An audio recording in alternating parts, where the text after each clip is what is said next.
আল্লাহ রাব্বুল আলামিনের বাণী, ফাইন্না মাআল উসরি ইউসরান, ইন্না মাআল উসরি ইউসরা। আল্লাহ পাক বলেন, জেনে রাখো, দুঃখ এবং কষ্টের সাথে রয়েছে সুযোগ আর সুবিধা, আর অসচ্ছলতার সাথে রয়েছে উদার সচ্ছলতা। জোরে কোন সুবহানাল্লাহ। কাজে ভয় পাওয়ার কারণ নাই, হতাশ হওয়ার কারণ নাই। মন আশায় বুক বেঁধে রাখো। গুনাহ করেছ, হতাশ হয়েও না। যুবকদের গুনাহ করা স্বাভাবিক।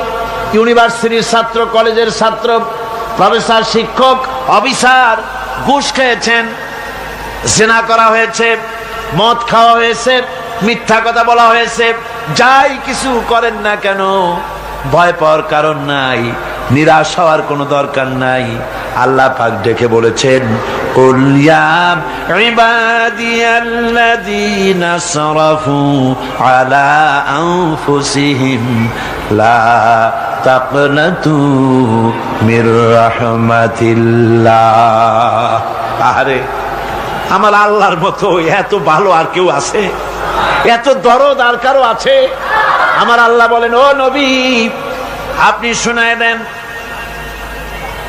হে আল্লাহর বান্দারা, তোমরা যারা নিজেদের উপরে বাড়াবাড়ি করেছো, নিজেদের উপরে জুলুম করেছো, অত্যাচার করেছো, আমি আল্লাহর রহমত থেকে নিরাশ হয়ে যেও না।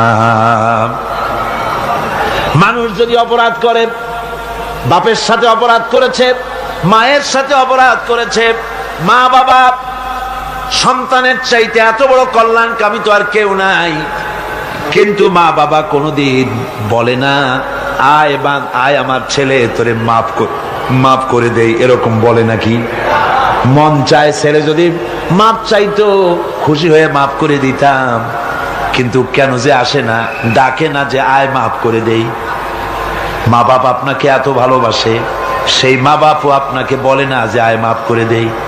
আমার আল্লাহ হচ্ছেন এমন আল্লাহ, আল্লাহ রাব্বুল আলামিন ডাকেন, এ বান্দা, খুন করেছিস ফিরে আয়, জিনা করেছিস ফিরে আয়, হত্যা করেছিস ফিরে আয়, চুরি করেছিস ফিরে আয়, কুফরি করেছিস ফিরে আয়, সুদ খেয়েছিস, ঘুষ খেয়েছিস, মদ খেয়েছিস ফিরে আয়।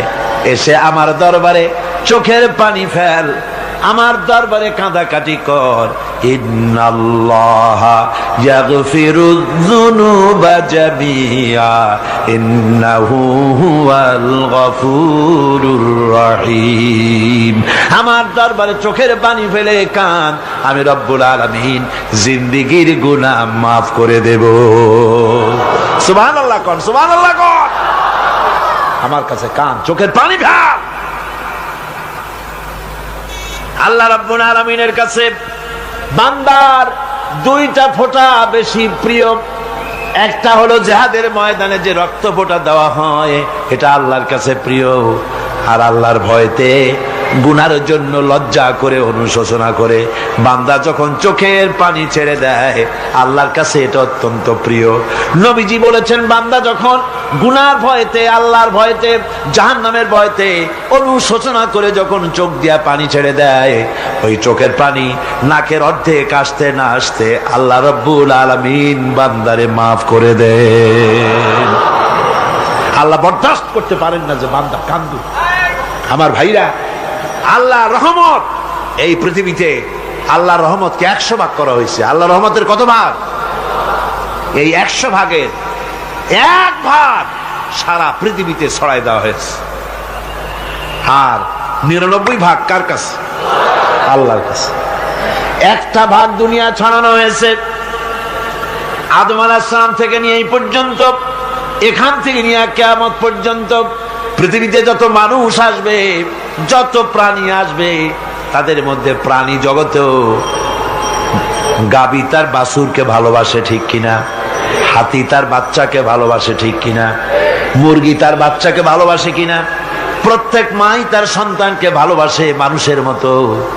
এই ভালোবাসা, স্নেহ, এই মমতা, এই করুণা, এই মহব্বত একটা ভাগ দুনিয়ায় দেওয়ার পর আপনি আর আমি যতটুকুন ভাগে পেয়েছি সেই মহব্বতে, স্ত্রীর মহব্বতে অস্থির, মায়ের মহব্বতে অস্থির, সন্তানের মহব্বতে অস্থির। এখন চিন্তা করেন, একটা ভাগ সারা পৃথিবীতে বিতরণ করার পর যেটুক পেয়েছি তাতে যদি এত মহব্বত হয়, তাহলে এর 99 ভাগ মহব্বত যে আল্লাহর কাছে জমা আছে, এই বান্দার জন্য তার কত মহব্বত, এই বান্দার জন্য কত করুণা তার, কত মহব্বত তার, কত দয়া তার। এজন্য আল্লাহ রাব্বুল আলামিন বলেছেন, নাব্বি ইবাদি আন্নী আনাল গফুরুর রহিম। ও আমার নবী, সুসংবাদ দিয়ে দাও, বান্দাদেরকে শোনায় দাও যে আমি আল্লাহ তাআলা ক্ষমাশীল আর দয়াবান। হুজুর কাঁদতেছিলেন, হযরত ওমর রাদিয়াল্লাহু তাআলা আনহু এসে দেখেন হুজুর একা কাঁদতেছে। হুজুর জিজ্ঞেস করছেন, হযরত ওমর জিজ্ঞেস করলেন, হুজুর আপনি কাঁদেন কেন একা একা? হযরত ওমর বলেন, আমি যখন প্রশ্ন করলাম নবীজি বললেন, আমার কাছে কিছু আগে জিবরাইল এসেছিলেন, জিবরাইল এসে আমাকে বললেন আল্লাহ পাক বলেছেন, হে আমার নবী, ইসলামের ভিতরে থেকে যে সমস্ত মানুষগুলো ইসলামের ভিতরে থেকে চুল আর দাড়ি পাকায় দিছে, কিয়ামতের দিন এই লোকগুলারে আমি শাস্তি দিতে আমার শরম হবে। হযরত ওমর বলেন, হুজুর উম্মতের জন্য কত বড় খোঁজ খবর এটা, আর আপনি কাঁদতেছেন। হুজুর বলেন, ওমর তুমি জানো না আমার কান্নার কারণ ভিন্ন। আমার কান্নার কারণ হলো যে আল্লাহ রাব্বুল আলামিন কিয়ামতের দিন দাড়ি চুল পাকা বান্দারে শাস্তি দিতে শরম করবেন, সেই দাড়ি চুল পাকা বান্দাগুলি আল্লাহর সাথে নাফরমানি করতে শরম করে না। আমি এই লজ্জায় কাঁদতেছি। ভাইরা, হুজুর আল্লাহ পাক বলেন, ও আমার নবী, রাতের আধারে যখন একটা বুড়া আমার দরবারে হাত উঁচু করে, একটা বুড়া মানুষ রাতের আধারে যখন আমার দরবারে হাত উঁচু করে আর যখন বলতে থাকে, রব্বুল আলামিন আমার পেছনের জীবনটা বড় খারাপ করেছি, এমন কোন কাজ জীবনে করি নাই যা তোমার কাছে কিছু দাবি করতে পারি, সব রকমের নাফরমানি করেছি, আজ আমি বুড়া হয়ে গেছি, কামাই করতে পারি না, ছেলে আমাকে চোখে দেখতে পারে না, পুত্রবধূ আমাকে ঘরে জায়গা দেয় না, আমার স্ত্রী আমাকে দেখতে পারে না, রোজগার করতে পারি না, হাঁটতে পারি না, চলতে পারি না, সবার কাছে আমি তিতা হয়ে গেছি, আমি দাঁড়াতে পারি না, কোমরে ব্যথা পাই, হাঁটুতে ব্যথা পাই, চলতে পারি না, কানে শুনতে পাই না, চোখে দেখতে পারি না, আর তোমার কাছে কিছু চাইয়া নেব এমন ভালো কাজও করি নাই। এইভাবে যখন বান্দা কাঁদতে থাকে আমার দরবারে, ও আমার হাবিব আমার রহমতের দরিয়ায় জোশ মেরে যায়, আমার শরম হয় এই বুড়াটারে কেমনে খালি হাতে ফিরাইয়া দেই। সুবহানাল্লাহ, সুবহানাল্লাহ। আমার আল্লাহর এত দয়া, আমার আল্লাহর এত মায়া, এত মহব্বত। আমার আল্লাহ রাব্বুল আলামিন বলেন, وَإِذَا سَأَلَكَ عِبَادِي عَنِّي فَإِنِّي قَرِيبٌ। আমার হাবিব, আমার বান্দা আমার ব্যাপারে প্রশ্ন করে, আমি বান্দার একদম নিকটে। কোরআন শরীফের ভিতরে যত জায়গায় রাসূলকে বলা হয়েছে সুয়ালের কথা, আপনাকে প্রশ্ন করা হয়, আল্লাহ তার জবাব কুল এই কথা বলে জবাব দিয়েছেন। যত জায়গায় সুয়াল এসেছে, যেমন কোরআনে কারীমের মধ্যে আল্লাহ পাক বলেন, ওয়ায়াসআলুনাকা আনিল মাহিদ, মেয়েদের হায়েজ সম্পর্কে জিজ্ঞাসা করা হয়, কুল হিয়া আযা, হে নবী আপনি বলুন। এভাবে করে কুল দিয়ে জবাব দেওয়া হচ্ছে। আবার প্রশ্ন করা হচ্ছে, ওয়ায়াসআলুনাকা আনিল আনফাল, এই গনিমতের মাল সম্পর্কে হুজুর আপনাকে, হে নবী আপনাকে প্রশ্ন করা হয়। আল্লাহ কুল দিয়া জবাব দিলেন, আল্লাহ বলেন আপনি বলেন। ওয়ায়াসআলুনাকা আনিল খামরি ওয়াল মাইসির, আল্লাহ পাক বলেন নবী আপনারে প্রশ্ন করা হয়, কুল ফীহিমা ইসমুন কাবীর, আল্লাহ কুল দিয়া বললেন তুমি বলো। আবার বলা হলো ওয়ায়াসআলুনাকা আনিল আহিল্লা কুল হিয়া মাওয়াকিতু লিন্নাস। ও নবী, আপনাকে প্রশ্ন করা হয় চাঁদের ক্রমবর্ধমান এবং ক্রমহ্রাস, এই যে বাড়ে আর কমে, পূর্ণিমা হয় অমাবস্যা হয়, কেন হয়? আপনি বলুন, কুল, আপনি বলেন, এটা আমি অক্ত এবং সময়, বছর আর দিন গণনা করার জন্য পৃথিবীবাসীদের জন্য বিনা পয়সায় একটা ক্যালেন্ডার বানাইয়া আকাশে ঝুলাই রেখেছি। এভাবে যত জায়গায় এসেছে আপনাকে প্রশ্ন করা হয়, তত জায়গায় আল্লাহ জবাব দিয়েছেন কুল, আপনি বলেন। গোটা কোরআন শরীফের ভিতরে এই একটি মাত্র জায়গা যেখানে বলা হয়েছে আপনাকে প্রশ্ন করা হয়। আল্লাহ এখানে বলতে পারতেন কুল, আপনি বলেন, আল্লাহ তোমাদের নিকটবর্তী, এভাবে জবাব হয় নাই। এটা কায়দাটা হলো এই, আল্লাহ বলতেছেন ওয়াইজা সালাকা ইবাদি, ও আমার নবী, প্রশ্ন তো আমার বান্দারা আমার ব্যাপারে করেছে, এবার আপনার জবাবের কোনো দরকার নাই। প্রশ্ন আমার ব্যাপারে, আমি নিজে জবাব দিয়ে দেই, ফা ইন্নী কারীব।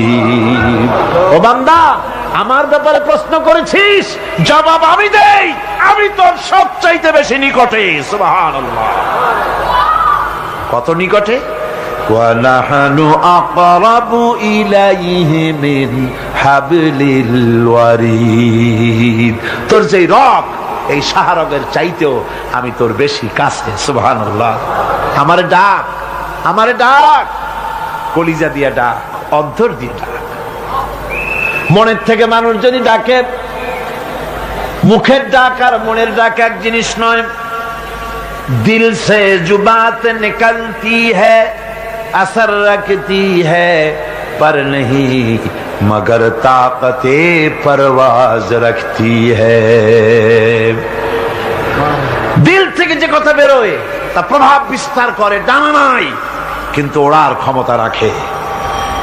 মনের কথাই ভিন্ন। মন থেকে, দিল থেকে, কলিজা থেকে, অন্তরের গভীর কন্দর থেকে মুহাব্বতের সাথে কেউ যদি একবার বলে আল্লাহ, বলেন আল্লাহ, আল্লাহ, আল্লাহ, আল্লাহ রাব্বুল আলামিন বলেন, অন্তরের অন্তঃস্থল থেকে একটি বার যদি বান্দা বলেন আল্লাহ, আল্লাহ বলেন 70 বার সাড়া দিয়া জিজ্ঞেস করি, বান্দা কি চাও, আমি তোমার কাছে আসি। সুবহানাল্লাহ, আমি তোর একদম কাছে, কি চাস বল, বল আমার কাছে। এমন দয়াবান, এমন মেহেরবান, এমন আল্লাহ আমাদের। সে আল্লাহ রাব্বুল আলামিন, তিনি বলছেন وقال ربكم ادعوني استجب لكم। তোমাদের রব বলেছেন আমারে ডাকো, আমি আল্লাহ ডাকের সাড়া দিয়া দেব। সুবহানাল্লাহ। কারে ডাকতে হবে? কারে ডাকতে হবে? এই বিশাল জনসমুদ্র একযোগে চিল্লা কোন কারে ডাকতে হবে? কোন পীর সাহেবকে নয়, আল্লাহর কসম কোন খাজা বাবাকে নয়, ডাকতে হবে কারে? চিল্লা এখন কারে? ওয়াকালা রাব্বুকুম উদউনি, তোমার রব তোমাকে বলতেছে আমারে ডাকো, আস্তাজিব লাকুম, আমারে ডাকবে আমি সাড়া দিয়ে দেব। সুবহানাল্লাহ। আল্লাহকে ডাকেন, কি চাই আপনার বলেন, কি চাই? আল্লাহর কাছে চান, আল্লাহ দিয়ে দিবে। দেওয়ার জায়গা আল্লাহর কাছে চাইবেন, আল্লাহ দিবেন। দেওয়ার জায়গা, চাওয়ার জায়গা হলো সেজদায় পড়ে যাবেন। আমার ভাইয়েরা, জায়গাটা চিনায় দিলাম। মাজারে যাওয়া লাগবে না, কবরে যাওয়া লাগবে না। 2 রাকাত নামাজ পড়ে সেজদায় পড়ে গিয়া যত বিপদ আছে, মুসিবত আছে, সেজদার মধ্যে চোখের পানি ছেড়ে দেন আর কেন্দে কেন্দে জীবনের কথা বলেন। আল্লাহ রাব্বুল আলামিন আপনার আওয়াজ শুনবেন আর দোয়া কবুল করে নিবেন। কাঁদতে হবে আল্লাহর কাছে। কার কাছে? আল্লাহর কাছে। সুম্মা ইস্তাগফিরুল্লাহ, আর এরপরে সে যদি আমি আল্লাহর কাছে ক্ষমা চাই, ইয়াজিদিল্লাহ গফুরার রহিমা, সে আমি আল্লাহকে গফুর এবং রহিম হিসাবে পাবে। সুবহানাল্লাহ। আল্লাহকে গফুর এবং রহিম হিসাবে পাওয়া যাবে। সব আল্লাহকে বলতে হবে, গুনাহ মাফ চাইতে হবে। এই জন্য হুজুর সাল্লাল্লাহু আলাইহি ওয়াসাল্লাম দৈনিক 100 বার তওবা পড়তেন। কোন হাদিসে আছে 70 বার, কোন হাদিসে আছে 100 বার তওবা পড়তেন। নামাজের পরে তো প্রত্যেক নামাজই পড়তেন হুজুর, সালাম ফিরাতেন আর সাথে সাথে বলতেন আল্লাহু আকবার, আস্তাগফিরুল্লাহ, আস্তাগফিরুল্লাহ, আস্তাগফিরুল্লাহ। মনে থাকবে আপনাদের? মনে থাকবে? সালাম ফিরাইয়া কি বলবেন? না, সালাম ফিরাবার সাথে সাথে বলবেন আল্লাহু আকবার, তারপরে পড়বেন আস্তাগফিরুল্লাহ, আস্তাগফিরুল্লাহ, আস্তাগফিরুল্লাহ। তওবা পড়বেন, আল্লাহর কাছে সবসময় গুনাহ মাফ চাইতে থাকবেন, বিনীত থাকবেন। আল্লাহকে পাওয়া যাবে, তাকে রহিম হিসেবে পাওয়া যাবে। সুতরাং ঈমান বিল্লাহ, আল্লাহর প্রতি ঈমান আনলে পরে চতুর্থ নম্বরের যে উপকারটা হবে সেটা হলো হতাশায় ভুগবে না, নিরাশায় ভুগবে না, আশায় বুক বেঁধে উঠবে, ঈমান মজবুত হবে, আল্লাহর কাছে মানুষ বিনয়ী হয়ে যাবে।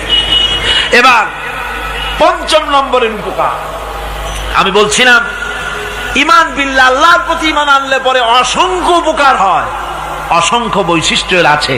এর 6টা উপকারের কথা আমি বলবো। কয়টা? অসংখ্য উপকারের ভিতরে প্রধান 6টি উপকারের কথা বলবো। এর বললাম কয়টা? 4টে বলছি। এবার বলো পঞ্চম উপকারের কথা।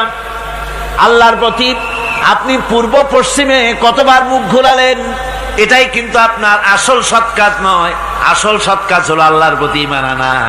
এই ঈমানের ব্যাপারে 3টা দিন আমরা পার করে দিলাম, এখনো কথা শেষ হয় নাই। আল্লাহর প্রতি ঈমান আনলে পরে যে উপকারটা হবে পঞ্চম নম্বরে, সেটা হলো কঠোর এবং কঠিন বিপদের ভিতরে বান্দার ভিতরে অবিচলতা এবং ধৈর্যের সৃষ্টি হয়ে যাবে। আলহামদুলিল্লাহ। কঠিন বিপদ মুসিবত আসলে পরে সে অবিচল থাকবে। সারা দুনিয়ার বিপদ আপদ, শত্রুতা, দুঃখ, কষ্ট, মুসিবত, জুলুম, নির্যাতন সবকিছু পাহাড়ের মতো উঁচু হয়ে তাকে ঘিরে ফেলবে, কিন্তু তাকে এক চুলও নাড়াতে পারবে না। আলহামদুলিল্লাহ। সারা পৃথিবী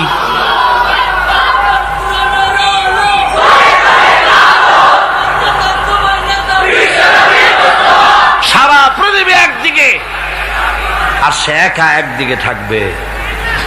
বিরোধিতা তো হবেই, বিপদ তো আসবেই।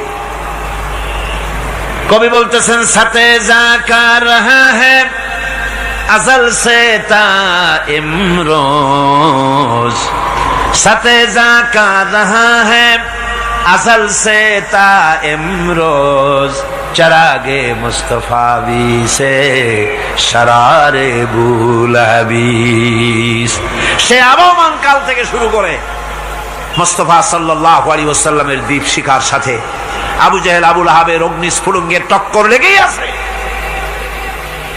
রাসূলুল্লাহ আল্লাহর দেওয়া এই বিধান, এই দ্বীনের বাতিটা টিম টিম করে জ্বলেছে। আর গোরকি, টর্নেডো, হাজার হাজার মাইল বেগে হেরিকেন এসেছে, গোরকি এসেছে, টর্নেডো এসেছে, টাইফুন এসেছে, কিন্তু এই আলো নিবাইতে পারে নাই। সুবহানাল্লাহ। এই আলো নিবাতে পারে নাই। এই শত্রুতা চিরকালের, নিবাতে পারবে না। কারণ হচ্ছে আল্লাহ রাব্বুল আলামিন বলেছেন, يريدون ليطفئوا نور الله بأفواههم والله متم نوره ولو كره الكافرون। ওরা চায় মুখের ফু দিয়ে আমার আলোকে নিভিয়ে দেবে, কিন্তু আমি আমার আলোকে পূর্ণতা দান করব। তাতে কাফের বেঈমানদের কলজায় যত জ্বালা যন্ত্রণা হোক, আমার দ্বীন কেউ মিটাই দিতে পারবে না। সুবহানাল্লাহ। সুতরাং বিপদে অবিচলতা আসবে, সে অটল হবে, মজবুত হবে। কোরআনে কারীম বলতেছে, ওয়া কাযালিকা জাআলনা লিকুল্লি নাবিয়্যিন আদুওয়াম মিনাল মুজরিমিন। এই পৃথিবীতে এমনি করে আমি সকল নবীদের শত্রু বানিয়েছি, সব পাপিষ্ঠ অপরাধীদেরকে। নবীদের সাথে বিরোধিতা করেছে কারা? পাপিষ্ঠরা, অপরাধীরা। আজও খুঁজে দেখেন আজও ইসলামী আন্দোলনের বিরোধিতা যারা করে সবগুলি কি পাপিষ্ঠ? সত্য কিনা কর? ইসলামী আন্দোলনের বিরোধিতা যারা করে হিসাব করে, চোখ দিয়ে তাকায় দেখেন, খুঁজে দেখেন তাদের নামগুলি। মদখোর, জিনাকার, বদমাশ, চোর, হাইজাকার, বেনামাজি, লুটেরা, মিথ্যাবাদী, সবচাইতে সমাজের নিকৃষ্ট লোকগুলি ইসলামের বিরুদ্ধে করে।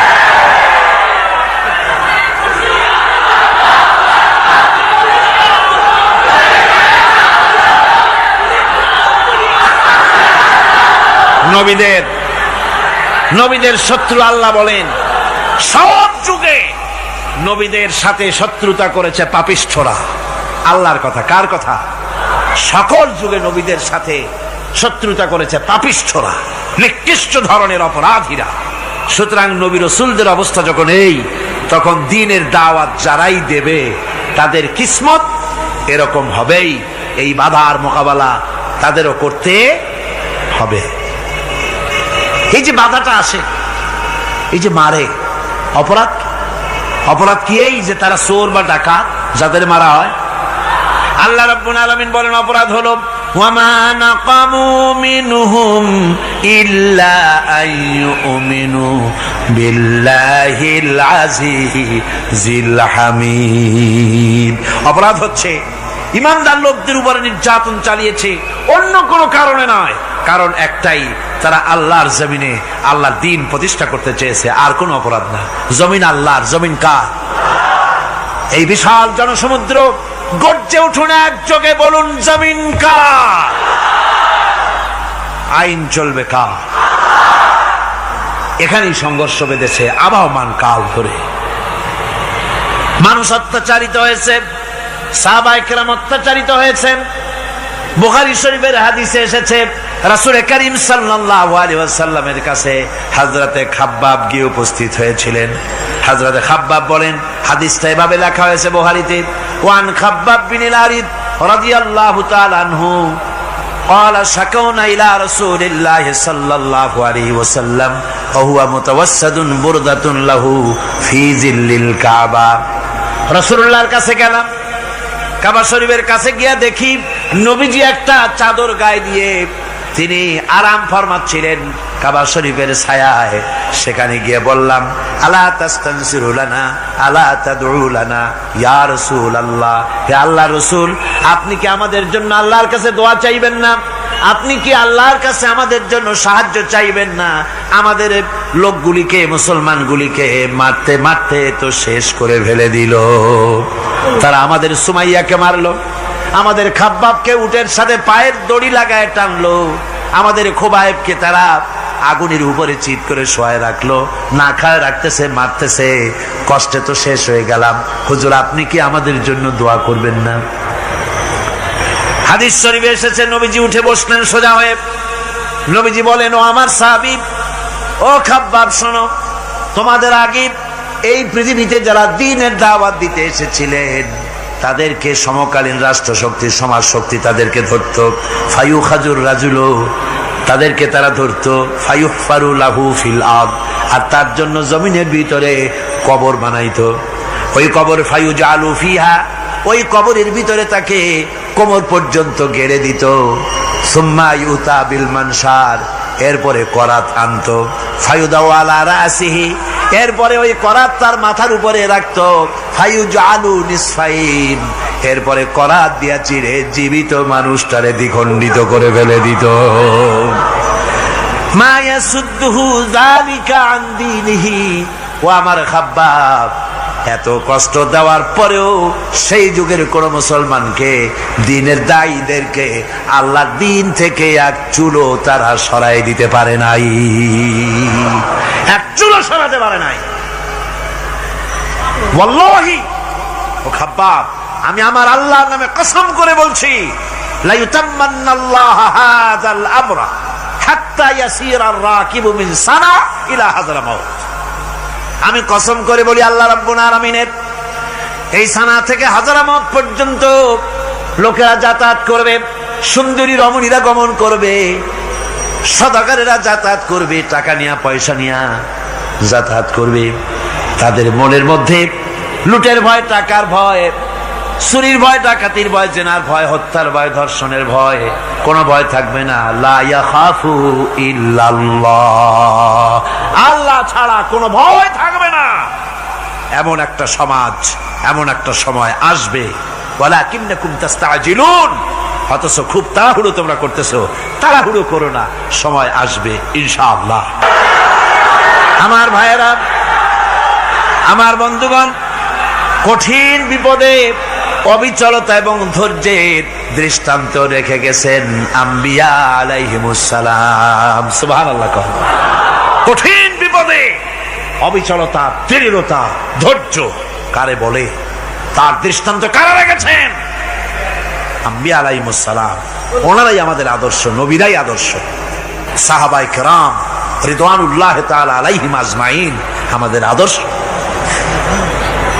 ভাইরা আমার, মুসা আলাইহিস সালামকে ফেরাউন যখন ঘিরে ফেলে দিল, কোরআনের সব কথা গল্প গুজবার ইতিহাসের জন্য লেখা হয় নাই। কোরআনের মধ্যে যা লেখা হয়েছে সব বান্দাদের উপদেশের জন্য, যাতে করে লোকেরা চিরটা কাল এর থেকে উপদেশ নিয়ে নিজেদের তৈরি করতে পারে। জোরে বলেন সুবহানাল্লাহ। মুসা আলাইহিস সালামের কথা আল্লাহ বলেন, ফেরাউন তাকে ঘিরে ফেলে দিল, পালাবার রাস্তা নাই। ফালাম্মা تراءى الجمعان قال أصحاب موسى إنا لمدركون। মুসা আলাইহিস সালামের উম্মতেরা বললেন, হে মুসা, পাকড়াও হয়ে গেছি, পালাবার রাস্তা নাই। তিন দিক থেকে আমাদেরকে ঘেরাও করেছে ফেরাউনের শক্তি। সামনে কি? দরিয়া, আর তিন দিকে কি? ঘেরাও আন্দোলন। পালাবার পথ নেই, পালাবার পথ নাই। সারাশি আক্রমণ, ঘেরাও আন্দোলন। এই যে ঘেরাও টেরাও তো আজকে নতুন নাই, ঘেরাও আসছে অনেক আগের থেকে। আসলে কথা বুঝতে পেরেছে? মাইক না থাকলে আমি কি করবো কোন? আজকে এরকম হচ্ছে কেন? আগামীকাল ঠিক হবে ইনশাআল্লাহ, রাগ করেন না। গান হচ্ছে, বসেন বসেন। শয়তান ঢুকছে মাইকের মধ্যে।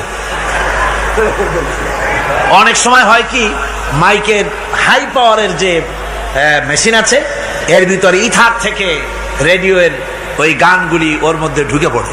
কথা বুঝতে পেরেছেন? এই জন্য শয়তান তো আর বসে থাকে না, ওরও তো কিছু করার আছে। ধৈর্য ধরেন, ধৈর্য ধরেন। কালকে অপারেটরদেরকে মাওলানা শামসুদ্দিন সাহেবের কাছে অনুরোধ করব, অপারেটর একটু ভালো করে হেদায়েত করে দেবেন মাইকে। আজকে আমার নিজেরও কষ্ট হচ্ছে, আমিও বুঝতে পারছি না যে আমার কথাগুলি কি আওয়াজে বেরোচ্ছে, যার জন্য আমাকে বেশি চিল্লাইতে হচ্ছে। বক্তাকে কি লাউডে তার কথা বেরোচ্ছে তা তার কানে আসতে হয়, তাহলে বোঝা যায় যে আমার কথাগুলি কিভাবে বেরোচ্ছে। এটা এই অবস্থায় সিচুয়েশন আজকে নাই, এবং লোকেরাও মাইকের ব্যাপারে আজকে অভিযোগ করেছে, যা বিগত 16 বছরে করে নাই। সেটের ব্যাপারে কোথাও কোনো অসুবিধা হয়েছে? মাইকটা ভালো, এবং মাইক যারা দেন প্রতি বছর খেদমত করে, আল্লাহ তাদের প্রতি রহম করুন। সবাই বলেন আমিন। এদেরকে রাগ করে পথে পাই আবার মারধর করেন না। সিলেটের যে তাফসির মাহফিল হয়, বিগত 19 বছর তাফসির করেছি একটানা, এবার 20 বছর পুরো হবে ইনশাআল্লাহ। সিলেটে একটানা 20 বছর তাফসির করতেছি সেখানে। তো মাইক, যে একটা লোক বিনা পয়সায় মাইক দেয়, মাইকের ভাড়া সে নেয় না। তাফসিরের মাহফিলের মাইকের ভাড়া নেয় না। যে বছর এরশাদ সরকার আমাকে প্লেন থেকে নামতে দিল না, আপনাদের মনে আছে? সিলেট থেকে ফিরাই দিল। এই খবরটা মাইকম্যান যখন শুনেছে যে আমাকে নামতে দেয় নাই, ফিরাই দেওয়া হয়েছে, সাথে সাথে স্ট্রোক করেছে, হার্ট ফেল করে দুনিয়া থেকে বিদায় হয়ে গিয়েছে। সিলেটে তাফসির হতে পারবে না, এই কথাটা বরদাস্ত করতে পারে না। আমি কেঁদেছি আর দোয়া করেছি, আল্লাহ, কোরআনের মহব্বতে লোকটার এই অবস্থা হলো, তোমার জান্নাত তুমি দয়া করে তাকে দান করে দিও। কাজে কোনো ব্যবসায়ী চায় না যে তার ব্যবসাটা খারাপ হোক, লোকেরা মন্দ বলুক। এ মাইকের ব্যাপারে আপনারা আজকে রাগারাগ করেন না, যা হয়েছে কালকে ভালো হবে ইনশাআল্লাহ। সবাই বলেন ইনশাআল্লাহ। এখন চলেন আমরা ফেরাউনের অবস্থা দেখি গিয়া কি করতেছে ফেরাউন। মুসা আলাইহিস সালামকে ঘেরাও করে ফেলেছে, পালাবার উপায় নাই। একদিকে দরিয়া, তিন দিকে ফেরাউনের শক্তি।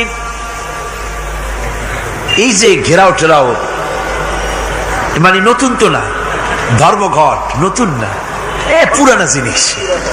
এই পৃথিবীতে সর্বপ্রথম ধর্মঘট কিসের উপরে হয়েছে জানেন? এই পৃথিবীর প্রথম ধর্মঘট হয়েছে পেঁয়াজ, রসুন আর ডাইলের উপরে। মুসা আলাইহিস সালামের জামানায় লান নাসবিরা আলা তুআমিন ওয়াহিদ, আমরা এক রকমের খাদ্য আর খাবো না, আমাদের পেঁয়াজ দেওয়া লাগবে, ডাল দেওয়া লাগবে, রসুন দেওয়া লাগবে। সর্বপ্রথম ধর্মঘট হয় মুসা আলাইহিস সালামের জামানায়, সেখান থেকে শুরু হয়েছে। কিন্তু মশাল মিছিল যে আসলো কই থেকে, এইটা আমি খুঁজে পাইনি। পরে প্রত্যেকটা জিনিসের একটু ইতিহাস আছে, আমি খুঁজতে খুঁজতে পেলাম।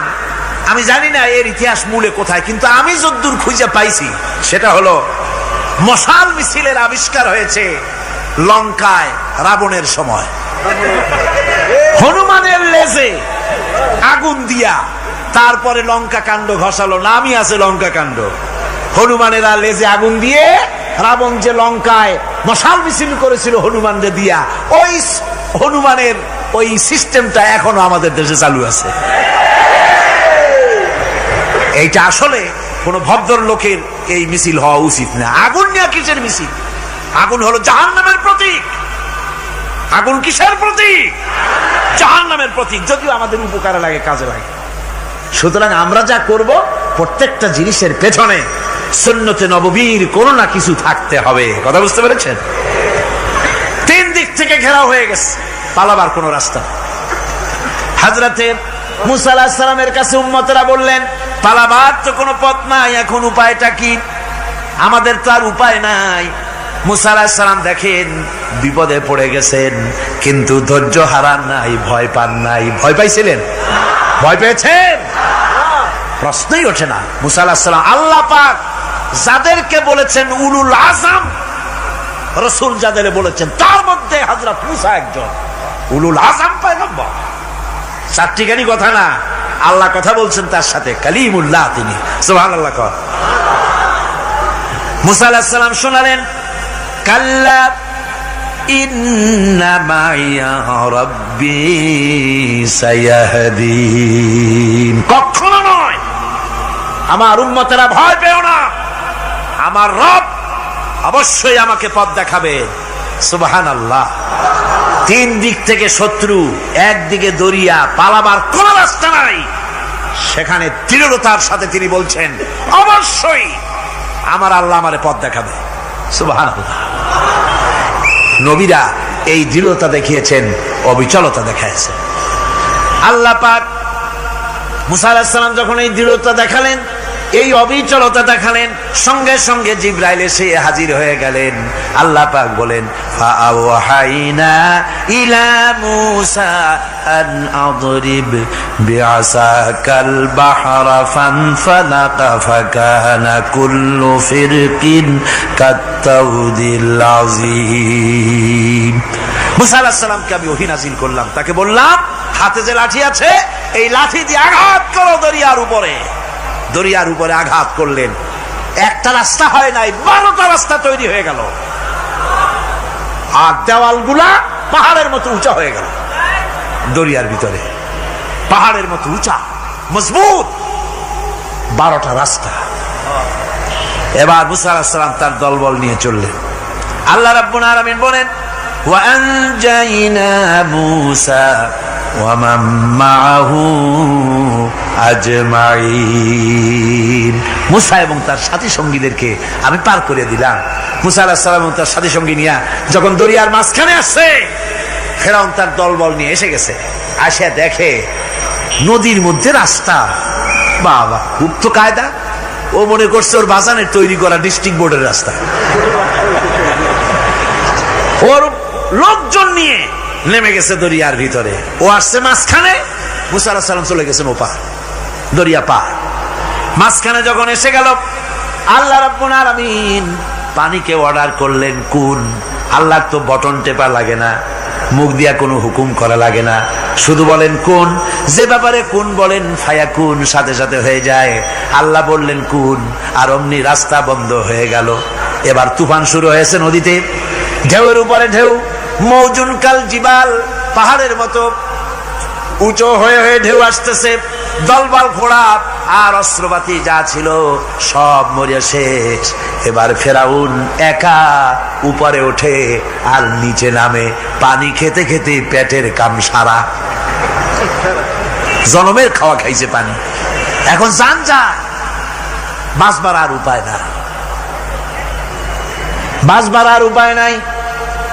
ফেরাউন তার নিজের জীবন সম্পর্কে হতাশ হয়ে গেল। এবার ফেরাউন বলতেছে, আমানতু আন্নাহু লা ইলাহা ইল্লাল্লাযী আমানাত বিহি বানু ইসরাঈল। আমি ঈমান আনলাম, আমি ঈমান আনলাম আল্লাহ ছাড়া কোন ইলাহা নাই। ওই আল্লাহর উপর ঈমান আনলাম যে আল্লাহর উপর ঈমান এনেছে বনি ইসরাঈলেরা। আল্লাহ যাতে ঠিক পায় যে কোন আল্লাহর উপর ঈমান আনছে। বনি ইসরাঈলের আল্লাহর উপর ঈমান আনলাম। আল্লাহ এই তো মুসলমান হয়ে গেছি, এরপরও আমারে সুবাও কেন? আল্লাহ রাব্বুল আলামিন জবাবে বলেন, আল আন, এখন ওয়াকাদ আসাইতা ক্বাবলু ওয়া কুনতা মিনাল মুফসিদিন। এখন ঈমান আনার কথা বলছো, অথচ যুগের পর যুগ, বছরের পর বছর ধরে আমার মানুষের উপরে মন গড়া আইন চালায়েছ, আমার পয়গম্বরের সাথে বেয়াদবি করেছ। আজ তোমাকে আমি ছাড়ছি না, তোমাকে আজকে ছেড়ে দেব না, আমি তোমাকে মারব। আর সমস্ত প্রাণীগুলিকে, স্থলচর প্রাণীগুলিকে আল্লাহ পাক অর্ডার দিয়া দিলেন, এই ফেরাউনের লাশকে ডুবাবি না, পচাবি না, খাবি না। আল ইয়াউমা নুনাজ্জিকা বিবাদানিক, আমি তোমার শরীরে বাঁচায় দেব। পোকে খাবে না, পানিতে পচবে না, মাছে খাবে না, কুমিরে খাবে না, দুনিয়ার কোনো পশুতে খাবে না। আমি তোরে শুটকি বানাইয়া রাখবো, যাতে করে দুনিয়ার সমস্ত ফেরাউন যত যুগে যুগে আসে তোরে দেখে যেন হেদায়েত নিতে পারে। ফেরাউনকে আল্লাহ শুটকি বানায় রাখছে। আমি ফেরাউনদের লাশ দেখেছি ব্রিটিশ মিউজিয়ামে। ফেরাউন তো একটা না, অনেকগুলা। আসলদারে অবশ্য দেখিনি। ব্রিটিশ মিউজিয়ামে ওই ফেরাউনগুলার লাশ যখন অসুবিধা হয়, মমিগুলি, তখন ইংল্যান্ডে নিয়ে যায় চিকিৎসা করাবার জন্য। চোখ টোক আছে গর্তের ভিতরে, তারপরে চামড়া টামড়া হাড়ের সাথে মিশানো, ওইভাবে চেহারা দেখলে মনে হয় যে সত্যি ফেরাউনিগুলা। আর ব্রিটিশের কাম মিশর থেকে নামছে এমন কোন জিনিস নাই। আমি সেখানে এক বক্তৃতায় বলছিলাম, আপনারা এদের এখন সভ্য, এদের এখন ভদ্র, এরা হলো ইন্টারন্যাশনাল চোর। ওরা সারা দুনিয়া চুরি করেছে। লন্ডনে বক্তৃতা করেছি, সারাটা দুনিয়া চুরি করছে, আমাদের দেশকে শোষণ করেছে। এই বিশাল ভূভাগকে শোষণ করে ইংল্যান্ডের দ্বীপটাকে তারা সাজাইছে। তারা ময়ূর সিংহাসনের, শাহজাহানের ময়ূর সিংহাসনের ময়ূরের বাম চোখে কোহিনূর মণি লাগাইছিলেন। শাহজাহান ময়ূরের ডান চোখে কোহিনূর মণি লাগায় নাই। কোহিনূর মণির অনেক দাম, আমি দেখে এসেছি মণি। এখন সেটা কুইন এলিজাবেথের মুকুটে শোভা পাচ্ছে। সেই মণি এমনি বলে প্রবাদে, 7 রাজার ধন এক মাণিক্য, বলেন এরকম, অনেক দাম। শাহজাহান দেখালেন, আমি মুসলমান, আমার কাছে এটার দাম নাই, এই জন্য ময়ূরের ডান চোখে লাগালাম না, বাম চোখে লাগাই দিলাম। এইটারে চুরি করছে। তারপরে মিশর থেকে, মিশরের মমি চুরি করেছে, জুতা চুরি করছে, ছাতি চুরি করছে, পিসা চুরি করেছে। আমি বললাম, এগুলা কি ভদ্রলোক নাকি? এরা জুতা চোর, পিসা চোর, লাঠি চোর, সব চুরি করেছে। যাই দেখেন ব্রিটিশ মিউজিয়ামের মধ্যে সব দুনিয়ার চুরি করা জিনিস নিয়ে তারা মানুষকে দেখাইয়া পয়সা উপার্জন করছে। টিপু সুলতানের তরবারিটা পর্যন্ত চুরি করেছে। আজ পর্যন্ত ব্রিটিশ মিউজিয়ামে টিপু সুলতানের তরবারিটা আছে, আমি তরবারিটা দেখে এসেছি। আমার বন্ধুগণ, বলতেছিলাম যে পৃথিবীতে আল্লাহ রাব্বুল আলামিন নবীরা তাদের চরিত্র দিয়ে বিপদের মোকাবেলা করে, দুনিয়ার সামনে কঠিন বিপদের মোকাবেলা করে অবিচলতা, দৃঢ়তা দেখায় গেছেন যে কেমন করে এই পৃথিবীতে বিপদের সামনে মোকাবেলা করতে হয়। ধৈর্য ধরতে হবে, বিপদ আসবে পাহাড় সমান হয়ে, আপনাকে ধৈর্য ধারণ করতে হবে সেভাবে বুক বেঁধে। যেহেতু এটা যদি বিশ্বাস হয় যে আমার কিসমতে যা আছে তার থেকে বেশি কিছু হবে না, তাহলেই আপনার ধৈর্য আসবে, ভয় পাবেন না। কথা ঠিক কিনা কন? এবারে হযরত হুদ আলাইহিস সালাম সম্পর্কে আল্লাহ রাব্বুল আলামিন বলেন, হযরতে হুদকে যখন ষড়যন্ত্র হলো, কাফির বেঈমানেরা তাকে মেরে ফেলার জন্য যখন সরকারি ষড়যন্ত্রে লিপ্ত হয়ে গেল, হযরতে হুদ সমাজের এই চ্যালেঞ্জের মোকাবেলা করলেন। হযরত হুদ বলেন, ফাকিদুনি জামিআন সুম্মা লা তুনজিরুন ইন্নী তাওয়াক্কালতু আলাল্লাহি রাব্বি ওয়া রাব্বিকুম। তোমরা তোমাদের ষড়যন্ত্র আমার বিরুদ্ধে যত পারো আমার বিরুদ্ধে ষড়যন্ত্র চালাও, এতটুকুন আমার অবকাশ দিও না। আমি এমন আল্লাহর উপরে ভরসা করেছি যার হাতের ভিতরে তোমাদেরও জান আর আমারও জান। যা পারো তাই করো। সরকার সমস্ত শক্তি একত্রিত হয়ে আমার মোকাবেলা করো। একদিকে হুদ আলাইহিস সালাম, আর একদিকে গোটা জাতি। হযরত হুদ ভয় পায় নাই। সুবহানাল্লাহ খান। ঈমান বিল্লাহ মানুষের কলিজাকে এভাবে শক্ত করে দেয়। কোন আলহামদুলিল্লাহ। এবারে এই বিপদের, কঠিন বিপদের মোকাবেলা করে আমার রাসূল যে প্রমাণ দিয়া গেলেন, আমার রাসূল যে কঠিন বিপদের মোকাবেলা করলেন, ভাইয়ের আমার, হিজরতের রাতে সওর পাহাড়ের ভিতরে যখন তিনি আশ্রয় নিলেন, হযরতে আবু বকরের সাথে ছিলেন। হযরতে আবু বকর রাদিয়াল্লাহু তাআলা আনহু বলেন, হুজুর আপনি দাঁড়ান, এটা তো পাহাড়িয়া গুহা, গুহার ভিতরে সাপ থাকতে পারে, বিচ্ছু থাকতে পারে, আমি আগে ঢুকি, বিপদ যদি হয় আমার উপর থেকে হয়ে যাক। গুহার ভিতরে নেমে গুহা সাফ করলেন। এরপরে হুজুরকে ডাকলেন, হুজুর তাশরীফ নিলেন গুহার ভিতরে। এরপরে হুজুর বললেন, আবু বকর পাহাড়ে হেঁটে হেঁটে 2-3টা পাহাড় পাড়ি দিয়া যাওয়া লাগে সৌর পাহাড়ে। মদিনার সোজা রাস্তা হুজুর ধরেন নাই, মেসফালার পথ দিয়া, জাবালে কেদোয়ার উপর দিয়া 3টা পাহাড় পাড়ি দিয়া তারপরে হুজুর গেলেন সৌর পাহাড়ে। গুহার ভিতরে হুজুর তাশরীফ নিলেন।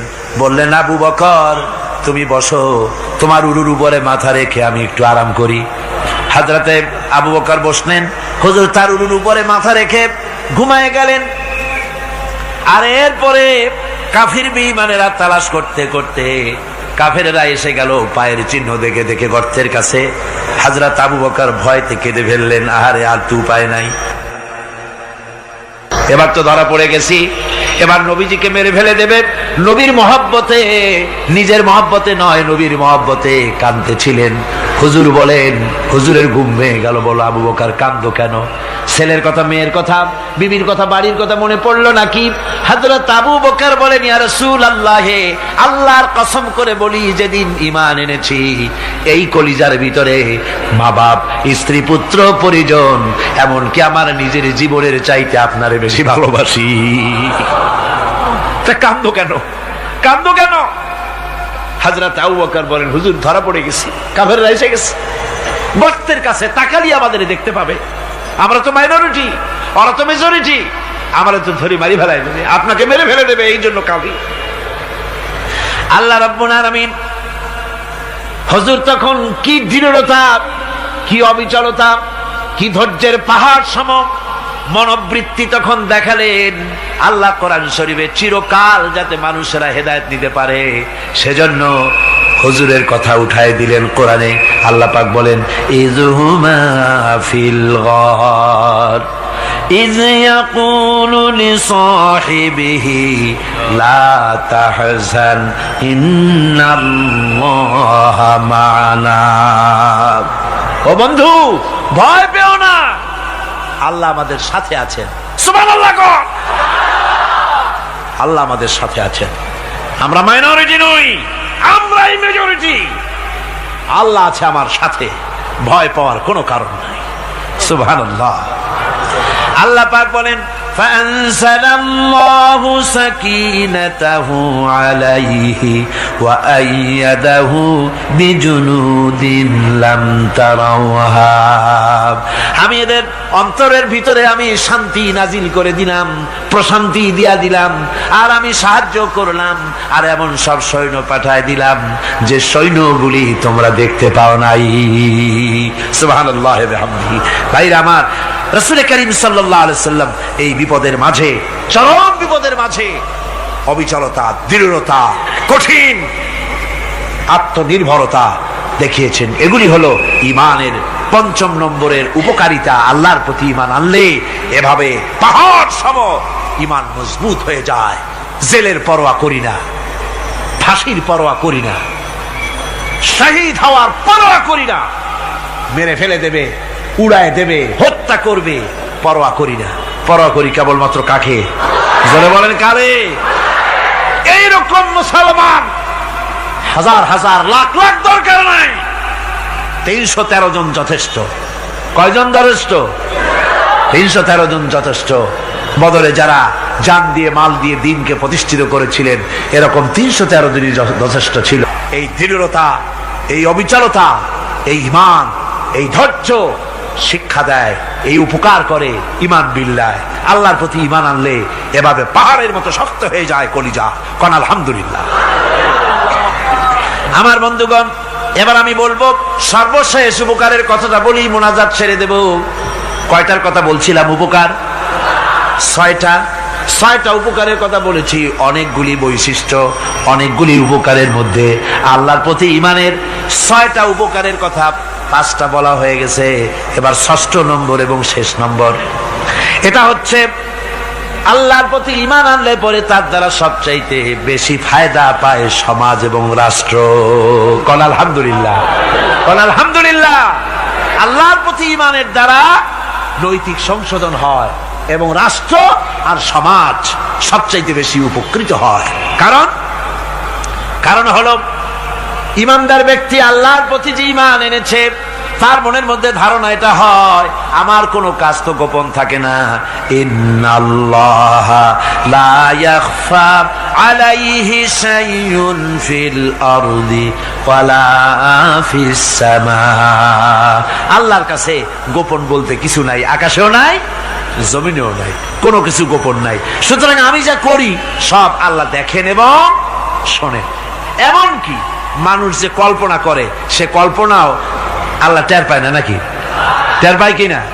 ওয়াইন তুবদু মিন আনফুসিকুম আও তুখফুহু ইউহাসিবুকুম বিহিল্লাহ। মনের ভিতরে যে কল্পনা করো, আল্লাহ পাক বলেন এই কল্পনারও হিসাব আমি রব্বুল আলামিন তোমার কাছ থেকে নেব।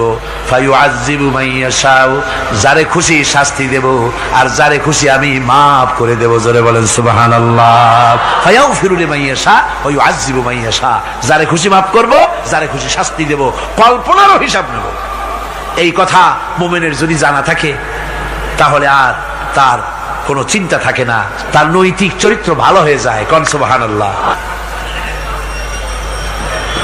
আমার বন্ধুগণ, ঈমানদার লোক, আল্লাহর প্রতি ঈমান আসলে পরে সমাজ উপকৃত হয়, রাষ্ট্র উপকৃত হয়ে যায়।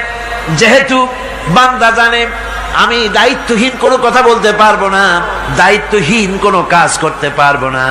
আল্লাহ পাক বলেছেন, মা ইয়ালফিযু মিন কাউলিন ইল্লা লাদাইহি রাকীবুন আতীদ।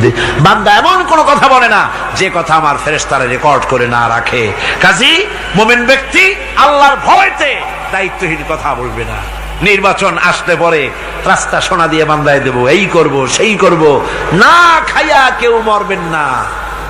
আসে না নির্বাচনের সময় সেরাগালি বদনারা মঞ্চে দাঁড়িয়ে কত বড় বক্তৃতা করে, ভাইয়ের আমার, বোনের আমার, এবার আমার বোতল মার্কা বাক্স, আপনারা আমাকে ভোট দিয়ে দেশ এবং জাতির আরেকবার 12:30 বাজাইবার সুযোগ দিন। এবার ক্ষমতায় গেলে কেউ না খাইয়া মরবেন না, কিন্তু কি খাইয়া মরবে তাও বলে না। এর মারফতি অর্থ হচ্ছে এই, ওরা যদি ক্ষমতায় যেতে পারে তাহলে বিষ খাইয়া হোক, গুলি খাইয়া হোক, কিছু না কিছু খেয়ে মরতে হবে। একেবারে খালি পেটে মরলে গ্যাস্ট্রিক হওয়ার সম্ভাবনা আছে। ঈমান বিল্লাহ যদি না থাকে, আল্লাহর ভয় যদি না থাকে, তাহলে দায়িত্বহীন কথা বলে। আর আল্লাহর ভয় যদি থাকে, তাহলে নৈতিকতার সংশোধন হয়ে যায়, দায়িত্বপূর্ণ কথা বলে, মানুষকে ফাঁকি দেয় না। আমার বন্ধুগণ,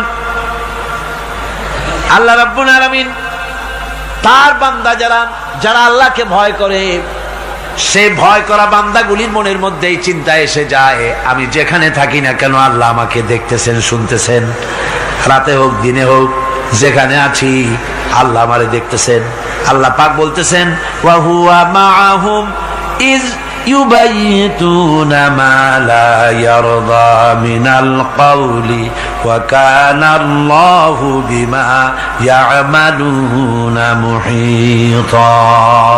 আল্লাহ পাক বলেন, আমি তো আমার বান্দার নিকটে তখনও থাকি যখন সে গোপনে গোপনে রাতের বেলায় আমার মর্জির খেলাফ পরামর্শ করে। আমার মর্জির খেলাফ পরামর্শ করতেছে রাত্রে, আমি তো তখনও কাছে থাকি, ওটা আমি শুনি। ঈমান যদি আসে, তাহলে এই সব কাজ থেকে সে বিরত থাকে। সে যদি কম হয় সেখানেও আল্লাহ, বেশিও যদি হয় সেখানেও আল্লাহ। এমন কোন জায়গা আছে নাকি চিটাগংয়ে যেখানে আপনি একটা আকাম করবেন আর আল্লাহ টের পাবে না? কোন আছে নাকি? আচ্ছা, চট্টগ্রামে না থাকুক, বাংলাদেশের কোন জায়গা আছে নাকি? পার্বত্য চট্টগ্রামে যত পাহাড় আছে, উঁচু নিচে জায়গা আছে, ওই জায়গায় বোধহয় আছে নাকি? সারা পৃথিবীতে আছে কোথাও? আল্লাহকে ফাঁকি দেওয়ার জায়গা কোথাও? সব স্পষ্ট। আল্লাহ কি ঘুমায় নাকি? ঘুমায়? তার কাছে দিনও যা, রাতও তাই। সমানে তিনি দেখতে পান, শুনতে পান, সবকিছু দেখতে পান, সবকিছু শুনতে পান। তাকে ফাঁকি দেওয়ার কোনো উপায় নেই। এই জন্য ৬ষ্ঠ নম্বরের উপকার যেটা হয়, সেটা হলো সমাজ উপকৃত হয় ওই মানুষ দিয়ে যার মধ্যে ঈমান আছে। হযরত ওমর রাদিয়াল্লাহু তাআলা আনহু রাতের আধারে শেষ রাত্রে ঘুরতেছিলেন, দেখেন এক বাড়িতে কথা হচ্ছে, কথাবার্তার আওয়াজ পাওয়া যায়। মনে করলেন কোন অসুখ বিসুখ নাকি। ঘরে গিয়ে কান পাচ্ছেন দেওয়ালের সাথে, শুনতে পাচ্ছেন ভিতরে বুড়ি মা তার মেয়েকে বলছে, এই মেয়ে ওঠ, উটের দুধ দোয়াই নিয়ে আসছি, এর মধ্যে পানি মিশা, তারপর সকালে বাজারে নিয়ে যা। মেয়ে বলছে, মা এই কামটা আমি পারবো না। কেন পারবি না? হযরত ওমর ফরমান জারি করেছেন, দুধে পানি মিশাতে নিষেধ করেছেন, কাজে এই কাজটা আমি পারবো না। আরে বেটি, আমিরুল মুমিনিন দেখ এখন কোথায় যায়, ঘুমায় আছে, সে কি দেখতেছে নাকি যে পানি মিশাই না কি মিশাই? মেয়ে বলতেছে, মা আমিরুল মুমিনিনকে ফাঁকি দেওয়া যেতে পারে, তার পুলিশ বাহিনীকে ফাঁকি দেওয়া যেতে পারে, কিন্তু আল্লাহ রাব্বুল আলামিনের চোখকে ফাঁকি দেওয়া যাবে না। হযরত ওমর এই কথা শুনে বাড়ি চলে গেলেন, আর নিজের ছেলেকে ডেকে বললেন, ছেলে আমার, অমুক জায়গায় একটা বাড়ি আছে, সেখানে একটা যুবতী মেয়ে আছে, ওই মেয়েটার বিয়ে হয়েছে কিনা শোনো, যদি বিবাহ না হয়ে থাকে তুমি তোমার নিজের বিয়ের প্রস্তাব দাও। আমিরুল মুমিনিন এই মেয়েটা সুন্দরী কেমন, স্বাস্থ্য কেমন, কিছুই দেখলেন না, দেখলেন তাকওয়া। কি দেখলেন? আল্লাহর ভয়। আল্লাহর ভয় যখন একটা জাতির মধ্যে আসে, পুলিশ লাগে না, পুলিশের কাজ কমে যায়।